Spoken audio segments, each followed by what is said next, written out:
Good morning, or depending on when you're watching this, good afternoon, good evening, or good night. My name's Ross, and I was always told how to voice radio, so today I'm going to be talking about Hex Maniac being banned. That's right, ladies and gentlemen. We have had our first wave of bannings in a year. It's been a year since we last had cards banned. And we know that the expanded format is still going to be black and white on next year, but we also know that certain cards are going to be missing, not legal for tournament play.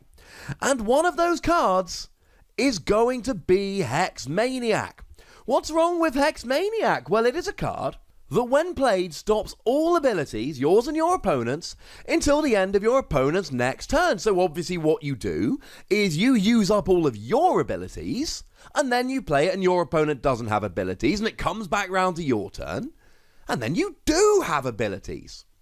So what does it actually stop? Well, the first and most obvious thing that it stops is set up Pokemon, and in Expanded we're basically talking Shaman, and we're talking Tapu Lele.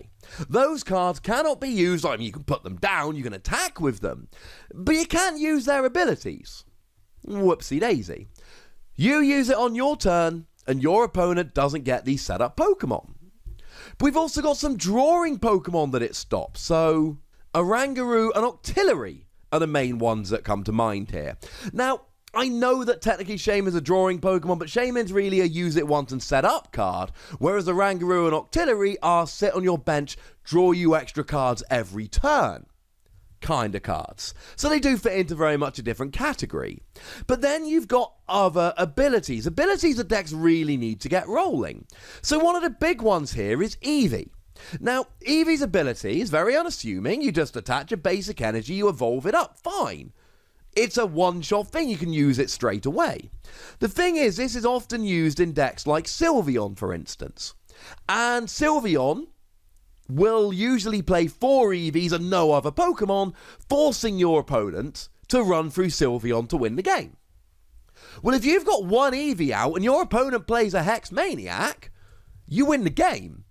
Or you lose the game if you're the Sylveon player, because you can't evolve it, it hasn't been down for a turn, and your opponent needs to knock out a 60 HP Eevee to win the game, and they probably will.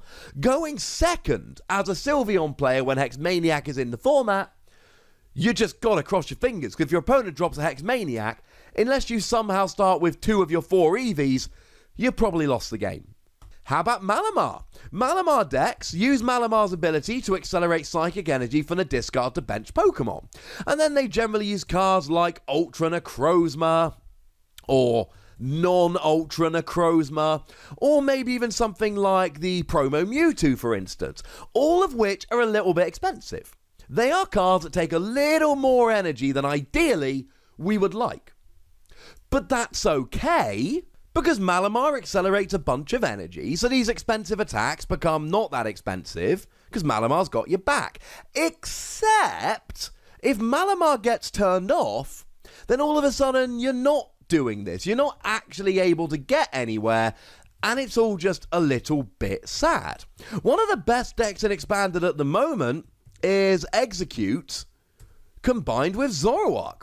What you do is you use Zoroark, and you're trading to draw cards, and you're doing Riotous Beating. You got Skyfield out, so you're hitting for 180 if you've got a full bench. But then your opponent's going to try and drop a Field Blower to get rid of that Skyfield or put their own stadium down. It's going to get stressful. You need to keep refilling your bench. Well, ladies and gentlemen, in comes Execute.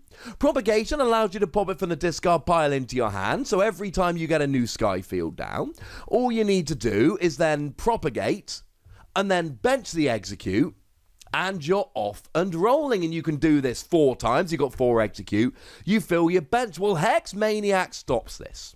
Now, turn 1, this is just flat out devastating. It's just like we talked about with Getsis, because it means that you can't use Oranguru, or more importantly, you can't use Shaman, you can't use Tapu Lele, you may well not be able to set up. If you don't have a supporter in hand, or a computer search, you're probably going to lose the game. Because people use Shaman and Tapu Lele, or Ultra Ball for Shaman and Tapu Lele, to go and get those supporter cards.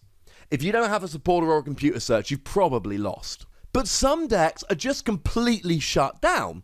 Sylveon and Glaceon, you cannot use that turn 1 evolution. You'll probably end up losing the game, especially if you go second. Zoroark loses both trade and execute, so you lose. Malamar decks and similar decks like Bronzong, for instance, or Magnezone. If your opponent just drops a Hex Maniac every single turn, you will lose. There's nothing you can do about it. You will lose that game, basically guaranteed. Even Volcanion decks, alright, they can work without Steam Up, but they're doing so much less damage, they might not actually be able to take key KOs that they want to take. There are certain decks that against a Hex Maniac chain, just lose. What's a Hex Maniac chain, you say? Yeah, Versus Seeker's a thing and expanded. So if you play 1 Hex Maniac, well, time you add in the 4 Versus Seeker, you're playing 5 Hex Maniac. That's a lot of Hex Maniac. 2 Hex Maniac becomes 6 Hex Maniac, and so on and so forth. It means you can legitimately play Hex Maniac every single turn. And if you're using a card like Octillery, you don't need to be using a draw supporter. You can use Octillery to draw, or Zoroark to draw, or something like that, and then just play a Hex Maniac. And then your opponent's got nothing to do, and they sit there and they end up losing the game, and you laugh in their face. And I went through the maths properly in the Gets This video, so I don't want to go into huge details here, but you can essentially be playing 1 copy of Hex Maniac, and then you're playing 3 Tapu Lele, 4 Ultra Ball, and a computer search. You've got 9 out. If you want this turn 1, you should find it pretty much every single time, and that's ridiculous. Because you see, the thing is, we've got other ways to ability lock. But all of them have major downsides or ways to get around, so it's not a problem. Let me run through them quickly. We've got Garbodor. Now, Garbodor stops both players using abilities. It's harsh ability lock, but only when there's a tool card attached to it. So if you play a Field Blower, or a Startling Megaphone, or a Zoroark, and get rid of the tool, then all of a sudden Garbodor goes away, and your abilities are turned back on, so you've got plenty of options. Or you could KO Garbodor, but then that wouldn't turn on abilities until the next turn, at which point another Garbodor might be out, but you get the point. We've got Silent Lab, but Silent Lab only blocks abilities from basic Pokemon, and it's a stadium, so you can either use a Field Blower to get rid of it, or you can just play your own stadium, and you're good to go. Alolan Muck.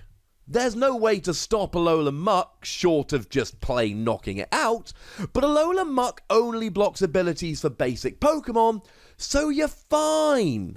Glaceon blocks abilities, but only from EXs and GXs, and only when it's in the active, so anything like an Escape Rope, or a Guzma, or a Lysander will turn it off, because you essentially stop Glaceon being in the active, and when Glaceon's not in the active, its ability doesn't turn off other abilities. Even something like Seismitoad, which admittedly is Trainer Lock, Item Lock, rather than Ability Lock, you've still got stuff like Pokemon Ranger and Marowak, so there's ways around it. The problem with Hex Maniac is that once it's been played, it's there. Abilities are off, and there's nothing you can do about it. Once a Hex Maniac has been played, all you can do is wait it out. Then you combine it with Versus Seeker and the fact that you can chain it turn after turn after turn, and it is a card which can be used to just block people out of the game. Maybe it's a turn 1 Hex Maniac that turns off Shaman and Tapu Lele. Maybe it's a Hex Maniac chain with Versus Seeker that shuts down decks that are reliant on abilities. It's not the only ability lock we're going to have in the expanded format, but it is the only one where your opponent can just play it and screw you over completely. Every other type of ability lock we can get around, or only affects certain kinds of Pokemon. This is just ubiquitous, and it sucks. Is it a good ban? Well, on the one hand, yes, it is, for all the reasons I've said. It stops ridiculous combos like Zoroark's trade with Execute. And it can stop people winning turn 1 by shutting off abilities. On the other hand, Hex Maniac is a very important tool in some decks. Rayquaza can use Hex Maniac to beat Zoroark. And actually, that's quite nice. It gives decks options against other decks where they would usually have a huge problem. So they're losing that. Decks are going to have bad matchups now that they cannot go against. And in that respect, banning this kind of restricts creativity a little bit. But if you ask me to come down on one side of the fence or another, I think this is a good ban. Because honestly, there are too many games where somebody can just use this to win the game right away, and then you're just kind of, well, that's it. That's the game over. I've lost, and I never even got a chance to play. But I want to know if you think it's a good ban. I want to know if you think this is a terrible card, or whether you think it's overzealous, or whether there's just things you're going to miss now the Hex Maniac is coming in. So go nuts in the comment section, but be nice. Make sure you like this video, subscribe to this channel, follow me on Twitter at @TheWassy, and Twitch for some live action at twitch.tv/PTCGRadio. If you want to support the channel, get some bonus podcasts and all of that, head on over to patreon.com/PTCGRadio, where you can do just that. But by far the most important thing, as always, is to look after yourselves until next time. Thank you very much for watching. My name's Ross, and you've been watching PTCG Radio.